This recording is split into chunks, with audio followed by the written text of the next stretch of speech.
върви тип-топ. И ми казаха, че е в някой си офис на иконата.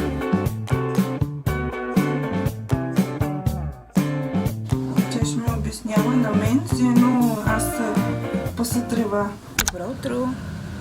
Не, добро утро не. Добър ден. От понеделник започваме влога. Детето е на ясла. Аз поправям вкъщи. Започнах и да готвя вече.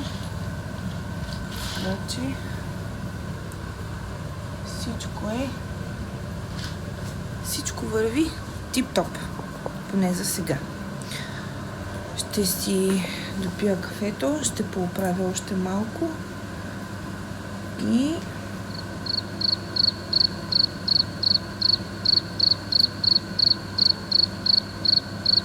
и да, ще се видим после.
Как мина днеска в детската?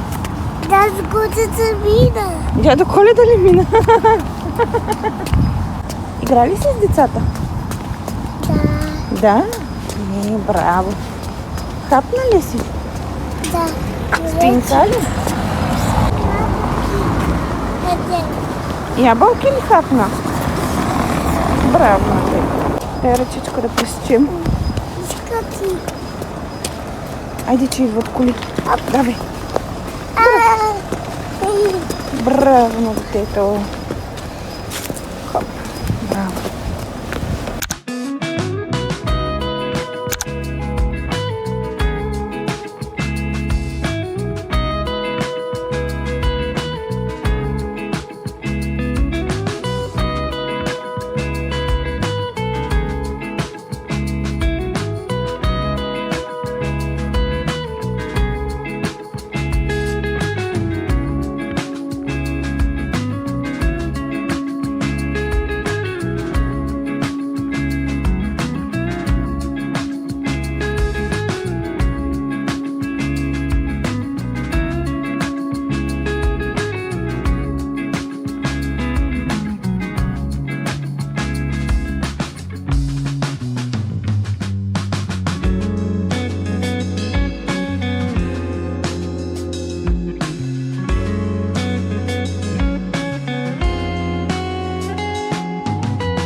Добро утро и от сряда.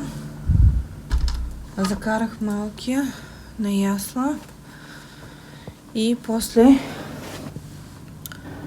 ходих до банката, защото вчера бях тук, до този клон, който е до нас, да си търся картата, защото още по Коледа, мисля, че беше, бях пуснала заявка за нова. Вчера ходих да си я взема оттам, защото мислех, че е там, но не. Те ме препратиха към офиса им в както и да е. Отидах там днес и там я нямаше и ми казаха, че е в някой си офис на иконата. Кой точно не се знае. Както и да е, намерих си картата, оправих се, но извода какъв е? Не си поръчвайте документи по Просто не си поръчвайте документи, които трябва да ви изпращат, да си ги Банката. вземете от самата банка, а не да си ги поръчвате да ви ги доставят до адрес. Да, това имах предвид. Защото в противен случай ще чакате сигурно, може би, 2 месеца, може и повече. Може и да ви ги изгубят. Ще се чудят как да си измият ръцете и с кой. Но така, да. Да ще видим как ще приключи днескашния ден. Вчера не съм снимала. Вчера мисля, че снимах само вечерта. Не съм сигурна. Не си спомням. Но просто радвам се, че приключи тази история.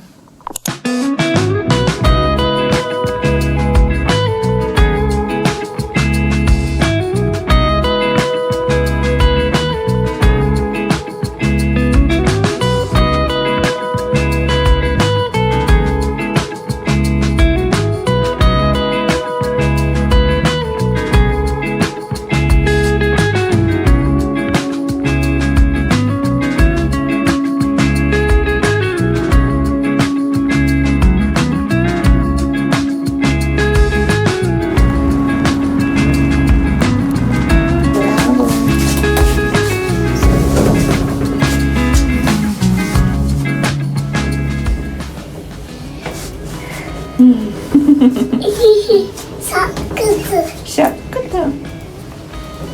Сега сложа шапката. Вече се прибираме вкъщи, мамо. Обладил. Да. Абе.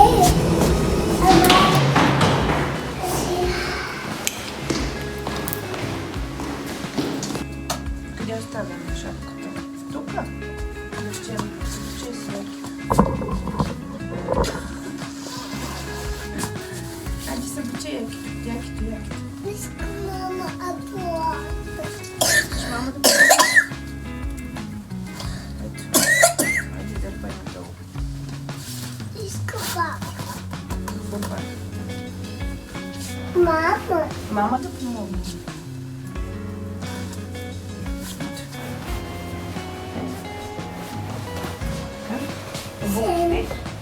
Искам мама. Искаш мама да помогне? Дави лаву.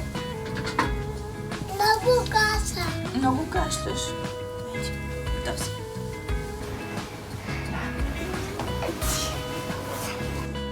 Няма звук. Защото днеска не слушаш как.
Днес какво прави мама на яслата?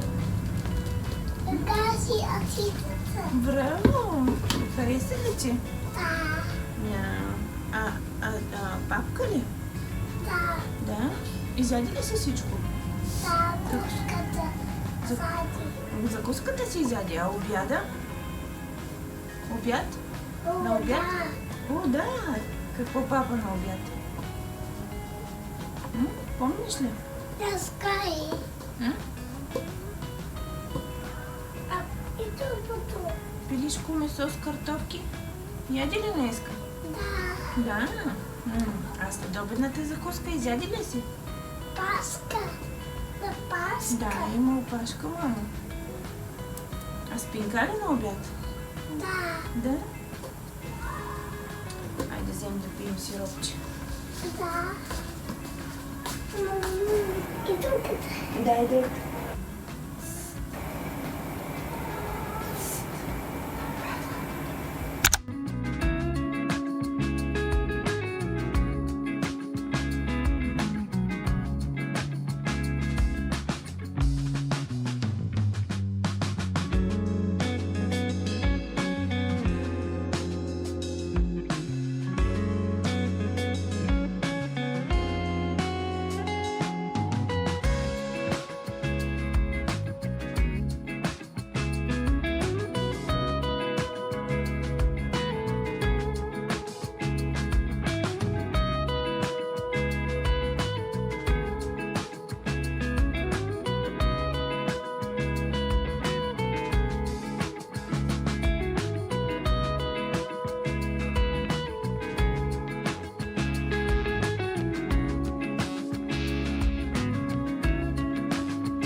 Добро утро от петък. Закуската на детето. Попара. Не, мамо.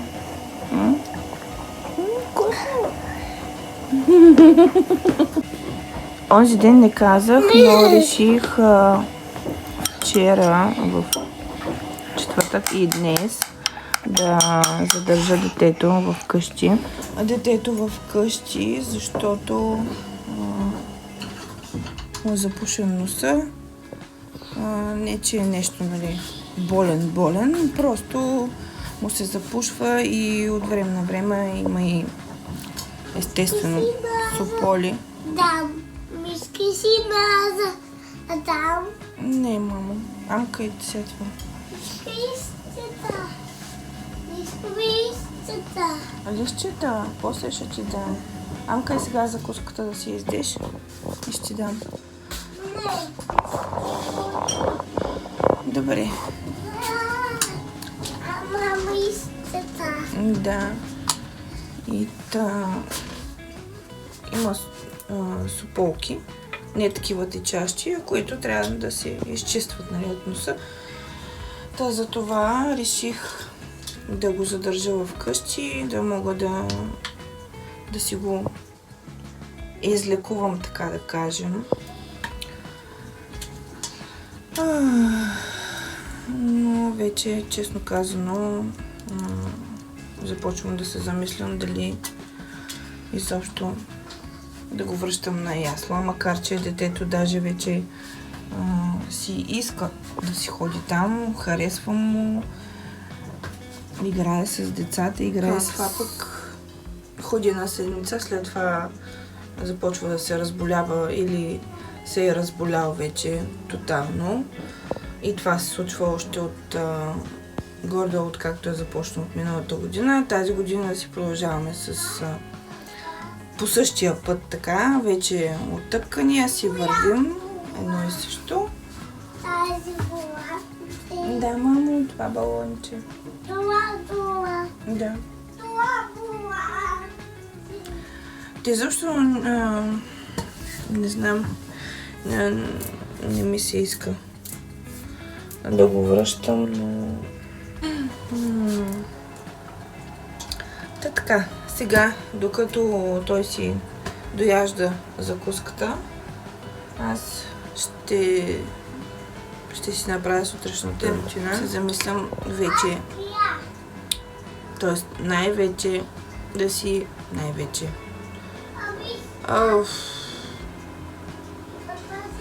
Да.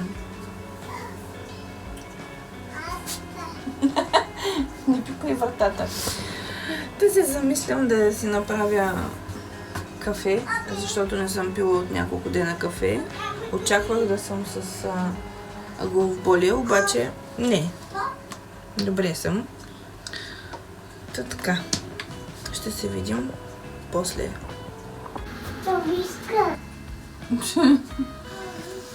Даже забравих да кажа, че т.е. сега се сетих да ви кажа,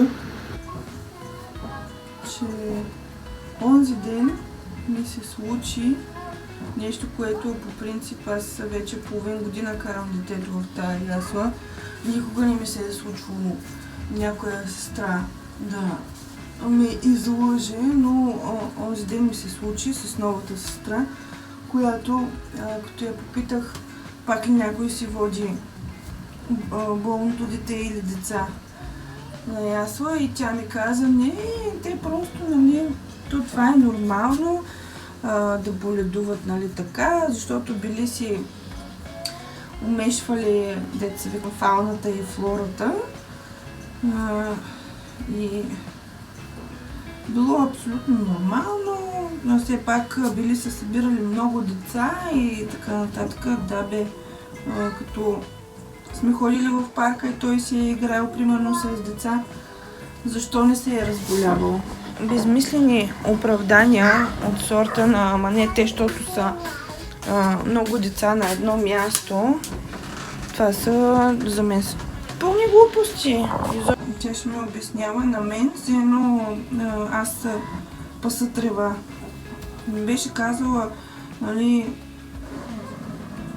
да, нали, пак има едно-две с суполчета или пък едно-две кашлящи. По-щях да го разбера, нямаше така да се ядосам, отколкото да ми казва, ама не точно. Защото няколко пъти я попитах.